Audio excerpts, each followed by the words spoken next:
Pure কটনের পুরো kurta set, long kurta set নিয়েছে একদম। কি ভিড় এয়ারপোর্টে, কে বলবে এখন রাত্রি 3টে বাজে। এই সেকশন থেকে আমার এই সেটটা খুব পছন্দ হয়েছে অফিস পারপাস। তো যাই হোক, ফুটপাথ থেকে আমি কিনলাম একটাই kaftan anarkali. Hi guys, good morning, welcome back to my channel Spandan. তোমাদের সকলকে স্বাগত জানাচ্ছি আমার চ্যানেলের একটা ব্র্যান্ড নিউ ব্লগে। আর আজকে দিল্লিতে আমার লাস্ট ডে, খুবই এন্টারটেইনিং এক্সাইটিং একটা ডে হতে চলেছে আজকে, বিকজ আজকে আমি যাব সোলো একা দিল্লিতে শপিং করতে। প্লাস সন্ধ্যেবেলা আছে আমাদের একটা আজকে খুব বড় পার্টি, কর্পোরেট পার্টি, বিকজ আমাদের যে টেকনিক্যাল এড সে ছেড়ে দিচ্ছে, তার একটা farewell party.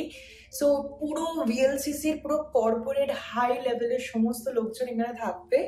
Super excited, super nervous, কারণ সবার সাথে দেখা হবে, তাকে ইন্টারাক্ট করা professionally it's a very tough thing. But anyways, আমি আজকে প্রচন্ড এক্সাইটেড যেটার জন্য, সেটা হচ্ছে শপিং। কারণ শপিং প্রত্যেকটা মেয়ের কাছে একটা থেরাপির মতো অবভিয়াসলি। এবং এই দিল্লি আসার জন্য প্রত্যেক বছর আমি কিছু টাকা সেভিং করি, অ্যান্ড অনিন্দ আমাকে কিছু টাকা গিফট করেছে বিকজ নেক্সট মান্থ আমার বার্থডে। সো বললো তোর যদি দিল্লিতে কিছু পছন্দ হয় তো কিনতে পারিস। তো যাই হোক, চলো আজকে যাবো ফার্স্টে শপিং এ। যেখানে যাচ্ছি জায়গাটা সেটা হচ্ছে রাজৌরি গার্ডেন। এটা তোমরা আগেও দেখেছো অনেক আগের ব্লগে, যে আমি রাজৌরি থেকে প্রচুর সুন্দর সুন্দর হিলস, জুতো এবং কম দামে বার্গেন করে জামা কাপড় কিনি। তো সেই সব দিয়ে খুব এক্সাইটিং একটা ব্লগ হতে চলেছে, সেই সব দিয়ে অবশ্যই দেখো, আশা করি তোমাদের সবার খুব ভালো লাগবে। সো শপিং করতে হওয়ার জন্য আমি এখানে পরে নিয়েছি একটা casual T shirt and then a jeans. কারণ শপিং করতে যাওয়ার প্রাইমারি রুলসই হচ্ছে নিজেকে একদম ঝাল্লির মতো, মানে ভিখিরির মতো দেখাতে হবে, তবেই লোকজন দাম কমাবে। তো খুব হাই ফাই ফ্যাশন করে যাওয়ার কোনো মানেই হয় না। বাট দ্য প্রবলেম ইজ, আমি কোনো ক্যাজুয়াল জুতো ক্যারি করিনি।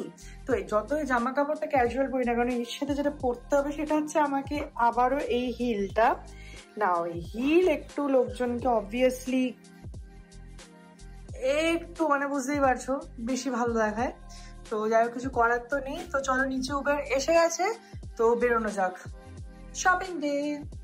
উবের এসে গেছে, উবের নিচে দাঁড়িয়ে আছে। এখান থেকে রাজৌরি গার্ডেনটা খুবই কাছে, মানে অটোতেও যাওয়া যায়, বাট প্রচন্ড গরম, তাই জন্য উবের করে নিয়েছি। লিফটে আছে, তো চলো উবের ওঠা যাক অ্যান্ড দেন যাওয়া যাক রাজৌরি গার্ডেন। দেখতে দেখতে পৌঁছে গেলাম এই যে রাজৌরি গার্ডেন মার্কেটে। এটা হচ্ছে মার্কেটের মেন এন্ট্রান্স। আজকে যেহেতু উইকডে ছিল তাই জন্য ভিড়টা অনেক কম। আর প্রথমেই আমি চলে এসেছি ইনসেন্সে। এটা মার্কেটে ঢুকলেই দোকানটা একদম প্রথমে পড়ে।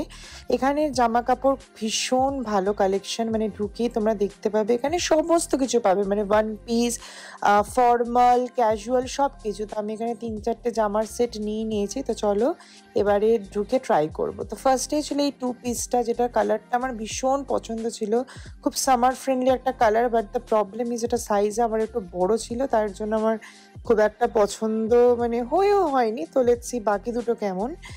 এরপরে এই যে জামাটা ছিল, এটা আবার আমার একটু বেশি একটু কেমন কেমন লাগছিল, মানে এটা পরে আমি হয়তো পার্টিতে যেতে পারবো, but not for daily wear. তাছাড়া বডি তো আমার খুব একটা স্যুট করেনি, তাই জন্য এই জামাটা আমি একদমই বাতিল করে দিয়েছি, মানে পুরোপুরি ক্যান্সেল। অ্যান্ড বাট এই থার্ড ওয়ানটা, এইটা আমি কিনেছি। এটা গরমের জন্য খুবই সুন্দর, প্লাস এটার ওপরে একটা ব্লেজার দিয়ে আমি অফিসেও পরতে পারবো। এটা আমার বডিতে খুব সুন্দর ফিটিং করেছে, তো ওইটা আমি নিয়ে নিয়েছি। এরপরে দেখো এখানে স্কার্টের কালেকশন, জিন্সের কালেকশন, পার্টি ওয়্যার, মানে কি না নেই। Delhi is best. তো যাই হোক, এই সেকশন থেকে আমার এই সেটটা খুব পছন্দ হয়েছে, অফিস পারপাস টপ অ্যান্ড তার সাথে প্যান্ট। আর এগুলো সবকটাই দাম ছিল 1200-1300-র মধ্যে, মানে পুরো সেটটা। এখানে দেখো গ্রাউন্ড ফ্লোরে রয়েছে পুরো টপস অ্যান্ড তোমার ক্যাজুয়াল প্লাস এইরকম ধরনের ব্রাইডাল গাউন।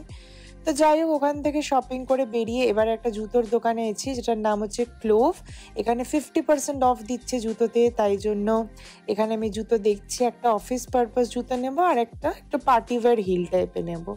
তো এটা অফিস ওয়্যারের জন্য দেখছিলাম, বাট হিলটা একটু বেশি বড়, তাই সারাদিন পরে থাকার জন্য একটু অসুবিধা।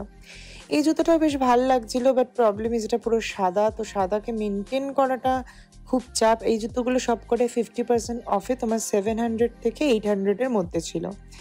তারপরে একটা হিল দেখলাম যেটা সেলে মাত্র 700 টাকায় দিচ্ছিল, বাট ট্রাস্ট মি, এইটা পরে যা আমার পেন হচ্ছিল ওই সময়তে, আমি ভাবলাম যে এটা যতই কমে দিক, বাট এটা ইউটিলাইজ আমি কিছুই করতে পারবো না, কারণ এটা কোথায় পরে যেতে পারবো না, তাই এটা নিলাম না।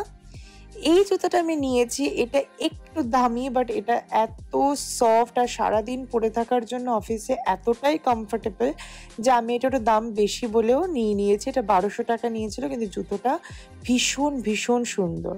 আর তার সাথে নিয়েছিলাম এই হিলটা, এটা পার্টি ওয়্যার, এটা নিউলি লঞ্চড ছিল। এটার দাম ছিল 900 টাকা, অ্যানিমাল প্রিন্টেড একটা হিল। তারপর যাই হোক বেরিয়ে এবার একটু ফুটপাথ শপিং, কারণ সব তো আর বড় দোকান থেকে করা যায় না। তো যাই হোক ফুটপাথ থেকে আমি কিনলাম একটাই kaftan Anarkali with a potli, আর আরেকটা হচ্ছে এই কোয়ার্ড সেটটা, সাদার ওপর কালো, দুটোই পুরো কটনের ওপরে। না, ল্যাভেন্ডারটা কটন ছিল না, বাট অলমোস্ট আমার শপিং পুরো ডান করে আমি উঠে পড়েছি গাড়িতে। তো এটাই ছিল আমার shopping. And by the way ওই যে দুটো লাস্টে কিনলাম ওইগুলোর দাম ছিল হচ্ছে 700 টাকা করে। প্রচণ্ড গরমে পুরো ঘেমে জ্বলে গেছি, বাট চলো এবার বাড়ি ফেরা যাক। ফাইনালি শপিং করে বাড়ি চলে এসেছি, আর এবারে টেনশন হচ্ছে প্যাকিং। ও গড। তো যেহেতু আজকে আমাদের রাত্রিবেলা পার্টি আছে, কালকে ভোরবেলা আমার ফ্লাইট, তো আমাকে তো মাঝরাতেই বেরোতে হবে আজকে। তো পুরো প্যাকিং করে রেখে আমি দেন পার্টি অ্যাটেন্ড করবো। তো এটা খুব হেক্টিক। তোমাদের দেখাই, সমস্ত কিছু তো দেখিয়েছি যেগুলো কিনেছি, আর দুটো জিনিস দেখানো হয়নি, সেটা এখন দেখিয়ে দিচ্ছি। একদম লাস্ট মোমেন্টে একটা দোকান ছিল রঙ্গোলি বলে এখানেও। তো এখান থেকে দুটো পিওর কটনের পুরো kurta set, long kurta set নিয়েছি একদম। এটা হচ্ছে একটা প্রিন্ট যেটার সাথে পুরো ওড়না অ্যান্ড প্যান্টস আছে। দেন এই প্রিন্টটা তো অসাধারণ লেগেছে আমার। তো এগুলো একটু কস্টলি, মানে এগুলো 2000 করে নিয়েছে সেট, 2500 টাকা ছিল, দেন 2000 করে। তো বাট অবভিয়াসলি এটার মেটেরিয়াল আর আমি যে 700 টাকার কিনেছি সেগুলোর মধ্যে দেখলেই বুঝতে পারবে আকাশ পাতাল তফাৎ। তো এইটা আমি একটু কস্টলি কিনেছি, বাকি সবকিছু মোটামুটি বাজেটের মধ্যে ছিল।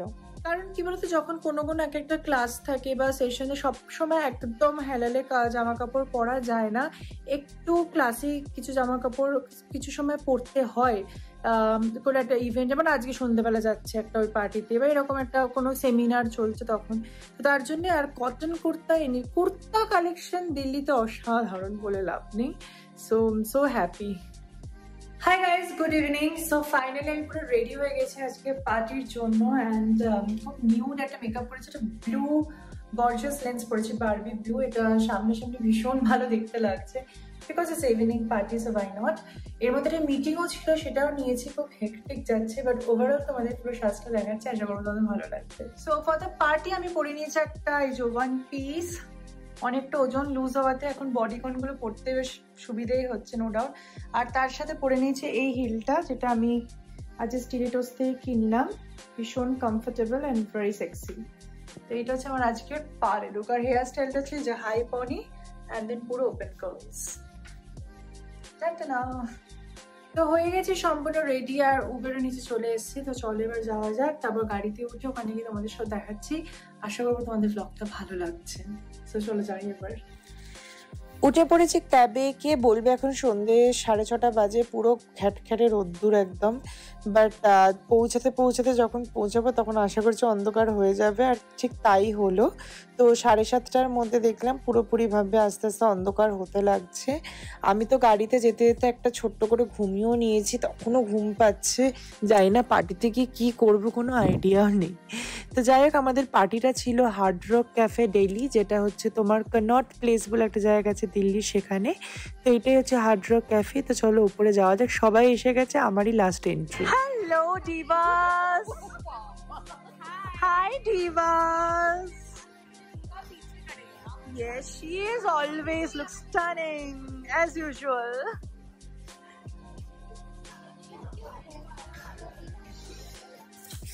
সো এখানে এই যে ব্লু শাড়ি পরে যিনি আছেন ইনি হচ্ছেন মনিকা ম্যাম, যার ফেয়ারওয়েল পার্টি। আর ইনি হচ্ছে মিথিলেশ ম্যাম, আমাদের মেকআপের ক্যাটাগরি হেড। তো আমাদের পুরো মেকআপ টিম থেকে ম্যামের জন্য একটা ছোট্ট গিফটের অ্যারেঞ্জমেন্ট করা হয়েছিল, যেটা ম্যামকে আমরা দিলাম। এখানে এই যে পুরো টিম রয়েছে ভিএলসিসি কর্পোরেট অফিসের, সমস্ত যারা সিনিয়র ম্যানেজমেন্ট টিম থেকে শুরু করে makeup, hair, skin, nutrition, spa, nails, সমস্ত ক্যাটাগরির যে টেকনিক্যাল টিম আছে তারা সবাই এখানে এখানে রয়েছে। প্রচুর হৈ হৈ করা হচ্ছে, এখানে ছবি তোলা হচ্ছে।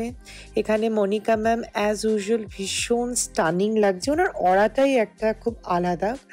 এবং এখানে সবাই সবার সাথে ছবি তুলছে, প্রচুর ড্রিঙ্কস খাচ্ছে লোকজন, বাট আমি ড্রিঙ্কস খাই না। তো তার জন্য আমি এখানে নিচে পাতিলেবুর জল ভার্জিন মোহিত নিয়ে এখানে বসে এনজয় করছি। আর এখানে স্ন্যাক্সও আসতেই থাকছে কিছু না কিছু, এগুলোর কী নাম আমি কিছুই জানি না। তো যাই হোক, একটু খাওয়া দাওয়া করে এবারে একদম ডান্স ফ্লোরে চলে এসেছি। যেহেতু ইউটিউবে কপিরাইট খাবো, তাই ডান্সের গানগুলো শোনাতে পারছি না, বাট সবই ইংলিশ গানই চলছিল। সমস্যা হচ্ছে দেখো, যতই বলো না কেন ইংলিশ গানে ওই একটু এরম হাত পায়ে নাড়ানো যায়, বাট বাংলা গান বা বলিউড গানের যে মজা সেটা আলাদাই। বাট এখানে প্রিয়াঙ্কা ম্যাম আর কাকলি ম্যামকে দেখো, এরা নিজেদের মতো মজা করে যাচ্ছে, একদম ফুল টু মস্তি মুড যাকে বলে। প্রিয়াঙ্কা ম্যাম তো আলাদাই মস্তি, মানে এত পজিটিভ পার্সন আমি খুব কম দেখেছি আমার লাইফে। এখানে আমি নিজেকে একটু নিজে ফ্লন্ট করছি, আলোতে বেশ ভালো লাগছে মেকআপটা, তাই ভিডিও করছি। এখানে মনিকা ম্যামও ফ্লোরে চলে এসেছে, শ্রুতি আছে, দীপ্তি, পিছনে অর্চনা ম্যাম, শিবানী ম্যাম, দীপ্তি ম্যাম, সবাই মানে সবাই এখানে মজা করছে। ইনি হচ্ছে দীপ্তি ম্যাম, আমাদের নিউট্রিশন ক্যাটাগরির হেড ডক্টর দীপ্তি ভার্মা। ওনার সাথেও আমি খুব মজা করছি। এখানে মিথিলেশ ম্যাম, অর্চনা ম্যাম, দীপ্তি, সবাই সবাই সবাই মিলে খুব খুব খুব মজা হচ্ছিল। বিভিন্ন রকম জোকস, হাসাহাসি, তার সাথে নাচ গান, মনেই হচ্ছিল না এরা সবাই আমাদের সিনিয়র, মনে হচ্ছিল সবাই আমরা এক ফ্যামিলি, এক টিম মেম্বার, সবাই যেন সমবয়সী। প্রচণ্ড গরম লাগছিল, তাই একটু হ্যান্ড ফ্যানটাকে নিয়ে একটু হাওয়া দিচ্ছিলাম।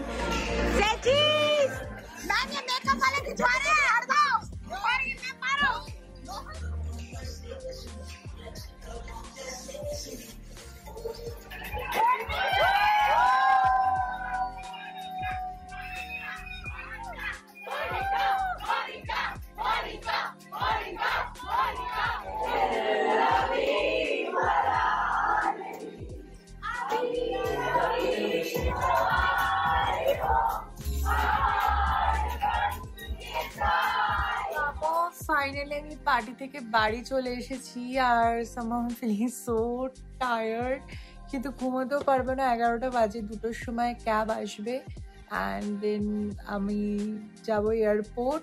আমার 5:30-6টায় ফ্লাইট টুয়ার্ডস অমৃতসর। আর তো এখন একটু শুয়ে জাস্ট হালকা একটু রেস্ট নিয়ে নেবো 1-2 ঘন্টা, যাতে একটু এনার্জিটা ফিরে পাই। দেন ক্যাবে করে চলে যাবো এয়ারপোর্ট। হাই গাইস, ঘড়ির কাঁটায় এখন বাজে রাত্রি 1:30। আমি বেরোচ্ছি এবার হোটেল থেকে, যাচ্ছি টুয়ার্ডস এয়ারপোর্ট। যেটা বললাম আমার অমৃতসরের ফ্লাইট কালকে মানে পৌঁছে, এবার সব শুরু। তো চলো এবার বেরোনো যাক দিল্লিকে বাই বাই বলে অমৃতসরের উদ্দেশ্যে। খুব টায়ার্ড লাগছে, চোখটা খুব ব্যথা করছে, ঘুম পাচ্ছে। তো একটু তাড়াতাড়ি পৌঁছে যাবো, কারণ দিল্লি টু এয়ারপোর্ট খুব অমৃতসর খুব কাছাকাছি, 1 ঘন্টার ফ্লাইট একমাত্র। তো ভাবছি গিয়ে একটু হোটেলে যদি চেক ইন হয়ে যায় তাহলে গিয়ে একটু ঘুমিয়ে নেবো, তারপর ক্লাসে যাবো আজকে। তো চলো যাওয়া যাক অমৃতসর। উঠে গেছি, লিফটের গাড়িও নিচে চলে এসেছে। তো আমি ওলা উবের কিছু করিনি, আমি হোটেলেরই গাড়ি আছে, তো হোটেলের গাড়ি করে আমি যাচ্ছি, কারণ ওটা বেশি সেফ। রাত্রিবেলা ওলা উবের করে দিল্লিতে কোনো আইডিয়া নেই, তো তাই জন্য হোটেলের গাড়ি করে নিয়েছি। তো চলো গাড়িতে ওঠা যাক, এই জন্য লাগেজ নিয়ে।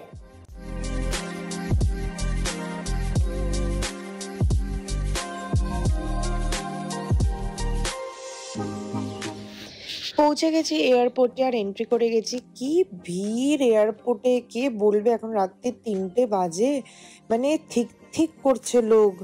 তো যাই হোক, দিল্লি এয়ারপোর্টের ভেতরটা খুব সুন্দর, কি সুন্দর দেখো, 2টো হাতি দাঁড়িয়ে আছে, তো খুব সুন্দর লাগছে। বাট এত লোকজন দেখে আমারও ঘুম টুম সব উড়ে গেছে। দিল্লি এয়ারপোর্টের মানে কয়েকটা ডিজাইনস খুব সুন্দর, তাই একটু ভিডিও করছি আর কি। বাট একটু চোখটা ব্যথা করছে, লেগে লেগে আসছে বারবার, তাই এখন চলে এসেছি কোস্টা কফিতে একটা কফি খাওয়ার জন্য। কফি ছাড়া আমি অচল, কফি হচ্ছে আমার এনার্জি ড্রিঙ্কের মতো। তো যাই হোক, কফি খেয়ে নেব।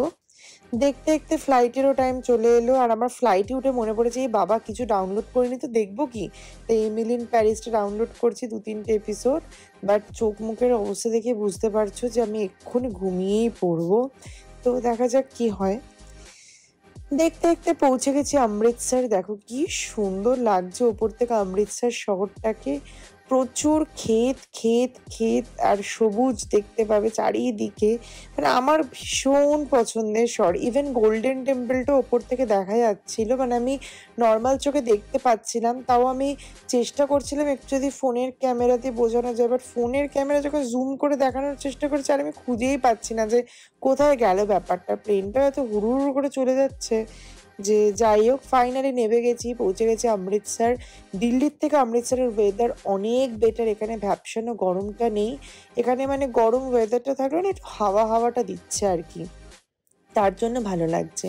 আর যতবারই অমৃতসর আসি আমার ভীষণ ভালো লাগে, কারণ এই চারিদিকে সবুজ গাছপালা, অ্যাটমসফিয়ার, মানুষজন এখানকার এত ভালো। আমার খুব মানে ওয়েস্ট বেঙ্গলের মতো একটা ব্যাপার লাগে পাঞ্জাব এলেই আর কি। তাই জন্য অমৃতসর আসলেই আমার এনার্জিটা প্রচুর প্রচুর গুণ বেশি হয়ে যায়। ফাইনালি অমৃতসর পৌঁছে ঢুকেও গেছি হোটেলে, বেস্ট ওয়েস্টার্ন প্লেস। আমি এখানে আরো আগে 4বার এসেছি অমৃতসরে, তো প্রত্যেকবার আমি এই হোটেলেই থাকি। নর্মালি সবসময় নিচের রুমটা আমি নিই, মানে সেকেন্ড ফ্লোর ফার্স্ট ফ্লোর এরকম। ফর দ্য ফার্স্ট টাইম 5তলার রুমটা আমি পেয়েছি এবারে, কারণ এটা অফ টাইম একদম। সো অসাধারণ রুমটা, তোমাদের চলে রুমটা দেখাচ্ছি। সো এখান দিয়ে এন্ট্রান্স, একটা প্রচুর বড় মিরর আছে যেখানে আমি প্রায় নাচানাচি করি সাত সন্ধ্যেবেলা এই মিররটার সামনে। অ্যান্ড এটা হচ্ছে ওয়াশরুমটা, খুবই ক্লাসি দেখতে, মানে আমার তো খুবই ভালো লাগে। অ্যান্ড দেন এখানে নর্মাল সমস্ত ওই জলমল হ্যাঁ রাখা আছে। এটা হচ্ছে বেড, এদিকটা হচ্ছে পুরো আলমারি। অ্যান্ড বেস্ট পার্ট হচ্ছে অফিস টেবিল সমস্ত কিছু রয়েছে। এখান থেকে পুরো রঞ্জিত অ্যাভিনিউটা দেখা যাচ্ছে অমৃতসরে। আর এইটা হচ্ছে আমার অফিস, এইখানে এই বিল্ডিংটায়। তো জাস্ট আমি এই জায়গাটা দিয়ে আমি হেঁটে গিয়ে ওদিক থেকে উঠে পিছন দিক থেকেও যাওয়া যায়, বাট আমি সামনের দিক থেকেই যাই। প্লাস এখানে আর একটা উইন্ডো আছে যেটা এক্সট্রা, নর্মালি অন্য রুমগুলো থাকে না, সেটা এদিক থেকে হচ্ছে এই ভিউটা পুরো পাওয়া যাচ্ছে সিটির। দারুণ দারুণ। তো যাই হোক, আজকের মতো ব্লগটা আমি এখানেই শেষ করছি। এবার শুরু হবে অমৃতসরের জার্নি, আশা করবো তোমাদের খুব ভালো লাগবে। যদি ব্লগটা ভালো লাগে থাকে অবশ্যই কমেন্টে জানিও। দেখা হচ্ছে সবার সাথে নতুন ব্লগে খুব তাড়াতাড়ি, সোম বুধ শুক্র ঠিক সকাল 10:30টায় স্পন্দনের চ্যানেলে আমার ব্লগ। চলো দেখা হচ্ছে, বাই।